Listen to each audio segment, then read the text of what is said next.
Hi friends, welcome back to tech railway. MGR Chennai central railway station నుండి భగత్ కోటి railway station కి రైలు అనేది అందుబాటులోకి వస్తుందని మనం వీడియో చేయడం జరిగింది.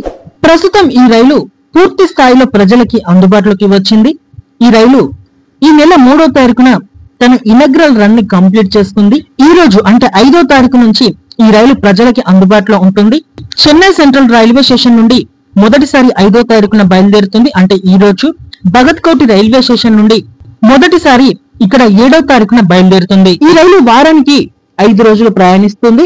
ఈ రైలు యొక్క వివరాలనేవి మనం చూసుకుంటే ఈ ట్రైన్ నెంబర్ వచ్చేసి MGR Chennai central railway station నుండి ఇక్కడ భగత్ కోటి రైల్వే స్టేషన్ కి ప్రయాణించేటప్పుడు 20625 గా ఉంటుంది. భగత్ కోటి రైల్వే స్టేషన్ నుండి ఇక్కడ చెన్నై సెంట్రల్ కి ప్రయాణించేటప్పుడు ఈ ట్రైన్ నెంబర్ వచ్చేసి 20626 గా ఉంటుంది.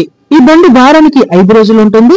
భగత్ కోటి రైల్వే స్టేషన్ నుండి చెన్నై సెంట్రల్ కి ప్రయాణించేటప్పుడు మంగళవారం, శనివారం తప్ప మిగతా అన్ని రోజులు ప్రయాణిస్తుంది.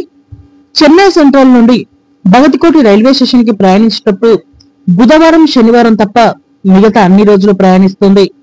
ఈ రైలు చెన్నై సెంట్రల్ రైల్వే స్టేషన్ నుండి రాత్రి 7:45 బయలుదేరుతుంది. ఆ తర్వాత భగత్ కోటి రైల్వే స్టేషన్ కి 2వ రోజు మధ్యాహ్నం 12:15 చేరుకుంటుంది. ఇంకా తిరుగు ప్రయాణంలో ఈ రైలు భగత్ కోటి రైల్వే స్టేషన్ నుండి ఉదయం 5:30 బయలుదేరుతుంది. మరుసటి రోజు రాత్రి 11:15 ఇక్కడ చెన్నై సెంట్రల్ రైల్వే స్టేషన్ కి చేరుకుంటుంది.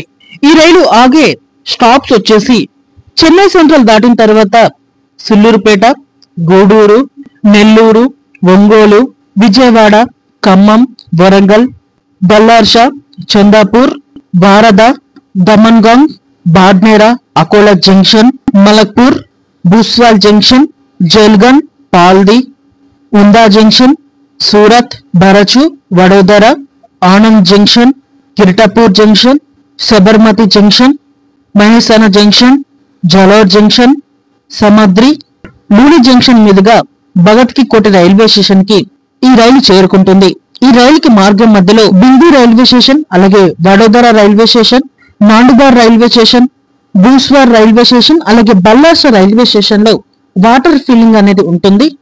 ప్రయాణికులకి వాటర్ ఇబ్బందులు అనేవి లేకుండా ఇక్కడ మార్గం మధ్యలో అక్కడక్కడ వాటర్ ఫిల్లింగ్ అనేది ఇవ్వడం జరిగింది. ఈ రైల్లో మనకి 2 టైర్ ఏసీ కోచెస్ అనేవి 2 ఉంటాయి. అలాగే థర్డ్ ఏసీ కోచెస్ అనేవి 4 ఉంటాయి. అలాగే 3 టైర్ ఎకనామికల్ కోచెస్ అనేవి 4 ఉంటాయి. స్లీపర్ కోచెస్ అనేవి 6 కోచెస్ అనేవి ఉంటాయి. 4 జనరల్, 1 ఎస్ఎల్ఆర్, దీంట్లోనే దివ్యాంగుల కోచ్ అనేది ఇంక్లూడ్ అయి ఉంటుంది. 1 బ్రేక్ వ్యాన్ అనేది ఉంటుంది, జనరేటర్ కార్. మొత్తం 22 కోచ్లతోటి ఎల్హెచ్పి ర్యాక్ తోటి ఈ ట్రైన్ తన సేవల్ని అందించడానికి సిద్ధమైంది.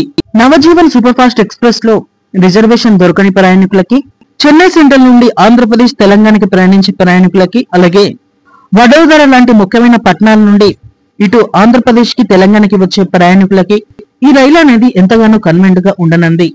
ఇటకీలకు ఇనగ్రల్ రన్ ని పూర్తి చేసుకుని మే 5వ తారీఖున అంటే ఈ రోజున ఈ రైలు పూర్తి స్థాయిలో ప్రజలకి అందుబాటులోకి వచ్చింది. ఓకే ఫ్రెండ్స్, భగత్ కోటి అలాగే చెన్నై సెంట్రల్ భగత్ కోటి రైల్వే స్టేషన్ మధ్యలో ఈ రైలుని అందుబాటులోకి తీసుకురావడం మీద మీ అభిప్రాయాన్ని కామెంట్ చేయండి. అలాగే మరిన్ని మోర్ రైల్వే అప్డేట్స్ కోసం మన ఛానల్ ని ఫాలో అవ్వండి. Thank you for watching. Have a nice day.